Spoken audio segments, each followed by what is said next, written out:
Anita Annet Among is a name on the lips of literally everyone, astonishingly for the wrong reasons. The unprecedented events of last week involving previously incomprehensible security searches at the residence of the Speaker of Parliament, the third in the line of power, have made Among the talk of the town.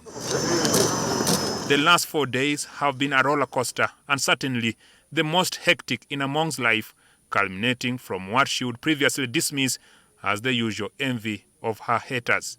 Needless to say, the patience of President Museveni over the public outcry about Among's lavish lifestyle, believably anchored on the public purse, appears to have run out. Mark that a flown-in and not a shipped 2025 Rolls-Royce Cullinan, one of the most expensive car brands in the world, costing $600,000, approximately 3.4 billion shillings, had in January become one of the fleets in her possession. Poor woman from Bukedia came with a village excitement. After amassing all this wealth, she started showing off. And the latest in her stock of being the Rolls Royce. I don't even know how to mention it. That's how complicated the vehicle is. Other car brands that she loved personalized with her initials AAA on the registration plates are Range Rovers, Mercedes-Benz, Kia, and the Land Cruiser family of cars. While some of those who have accumulated wealth prefer hiding, Among fancied showing off, which noise might have angered her masters. Anita the kleptomaniac, Anita the extravagant person, was so showy, to the extent that she had to expose each and every aspect of her wealth, which she has accumulated within this period of 5 years as a Speaker of Parliament. And this inevitably had to land her into problems. This is coupled with the fact that she had started building her own empire. Her own empire anchored on money, cash. Her taste and choices were of class, except that the transformation became visible when she was the Speaker of Parliament. I want to thank God for who I am. I am a true testimony of somebody coming from grass to grace. Presented with the full authority over the legislature, following her being elected the Speaker to replace the late Jacob Oulanyah, who passed on 1 year into office, one of her first acts was the acquisition of 2 official Mercedes-Benzes, each estimated at 1.4 billion shillings. Besides the 2 official Mercedes-Benzes, she acquired a copy of the same for herself, although it is not clear whether the purchase was from her own pocket. Her extraordinary fashion designs cost millions of shillings apiece. Despite the office of the Speaker having a fat budget for the wardrobe, it is unlikely that it was budgeted to be spent this way in a country choking on debts. Her mansions at Nakasero Hill, Chigo, and the country home in Bukedia district are sights to behold. They could be mistaken to be 5-star hotels. In 2023, Among proudly unveiled the Bukedia residence to the public as she hosted the members of Parliament at the facility. God take charge of this home. Indirectly, Among had invited public scrutiny and the call for accountability from Parliament. Soon, leaked documents shared by private citizens and Agora discourse that prompted the 2024 March to Parliament protests exposed how millions that together would amount to $1 billion were withdrawn on a single day by staff members in contravention of the Public Finance Management Act. Must go! Anita must go! Corruption must go! Parliament defended at the time that the funds were for the fulfillment of Among's pledges and corporate social responsibility. Around the same time, the committees of Parliament decried that they had been deprived of the budget for the planned activities. The pointers to corruption that Among is accused of but has never been prosecuted for in the courts of law started well early into her tenure as the Speaker. In January 2022, barely 3 months after she took the office, there emerged the claims that MPs had been bribed with 40 million shillings as a token of appreciation for the passing of a supplementary budget. Despite ardent denials from Parliament, the Bukoto South MP Twaha Kagabo had confirmed that indeed the money had been dished out to the MPs. Kagabo hit a hard wall when he attempted to return the money, only to find himself stranded with it. I picked this money from the Speaker's home. The Speaker's home? Okay. And you can still locate the Speaker's home? Yes, I can, but the party position was that I bring the money here. This is an abuse on the institution of Parliament. I did not give him any money. I don't even know him. Shortly after, Kagabo was arrested under the instructions of the Inspectorate of Government over the claims of extortion. We need to know what was the source of the money. If it was dropped into his account or if it was handed over to him, we need to ascertain the source and we also need to ascertain the purpose.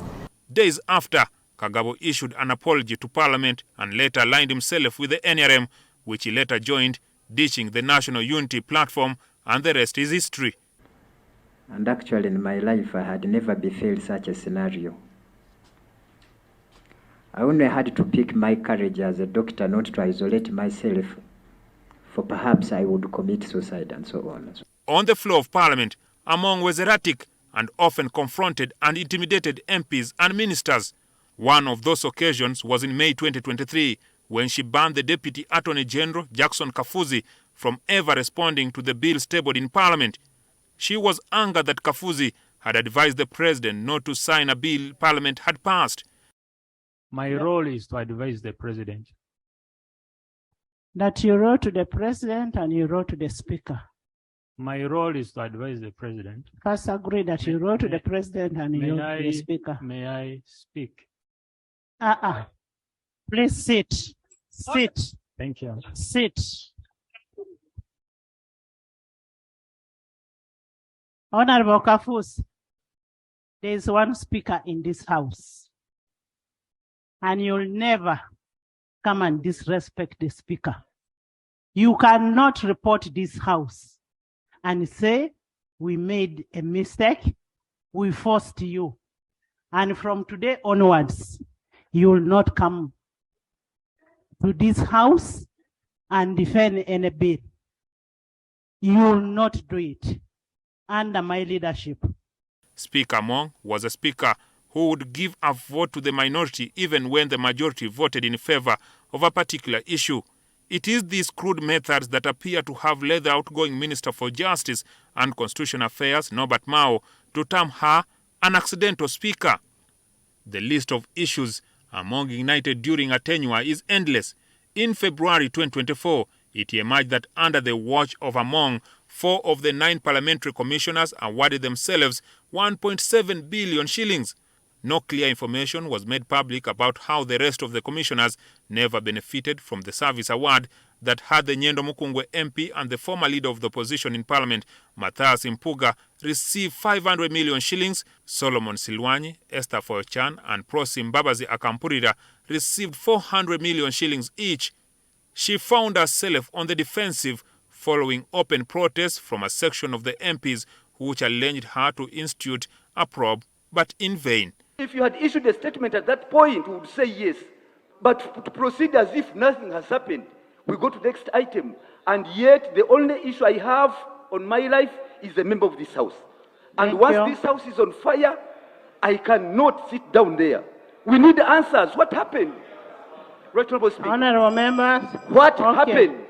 Sit and I give you an answer. What happened? Me to answer you on hearsay, on things that you have cooked on the social media, because I have said no to bum shafting, I will not. Parliament became a house where petty issues and personal fights were settled on the floor.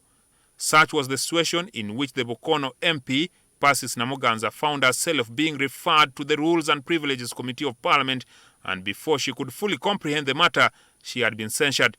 The January 2023 debacle had Namuganza censured for misconduct and misbehavior because she had accused the leadership of the House of bias. Speaker Among was a recipient of the diverted relief items which were meant for the vulnerable communities in the Karamoja sub-region.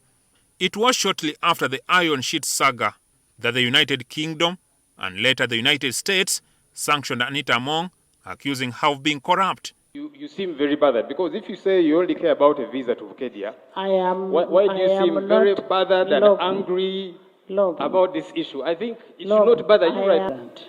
But what I am also telling Lob, that Lob, don't even deceive yourself that I am hurt.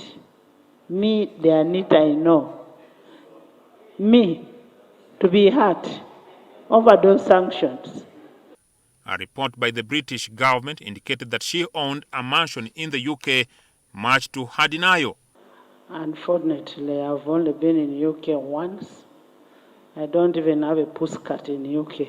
A report of the Inspectorate of Government also cleared her of the accusations. Fewer from the opposition would stand with Among as a friend, and sections from the NRM were closer to her as a moneybag and for her political influence.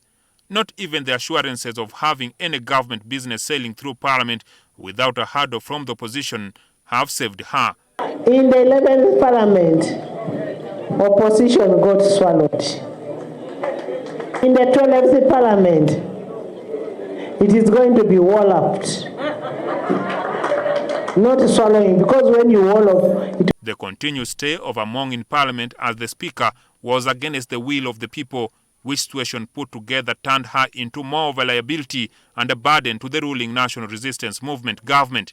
Jackson Onyango, NTV.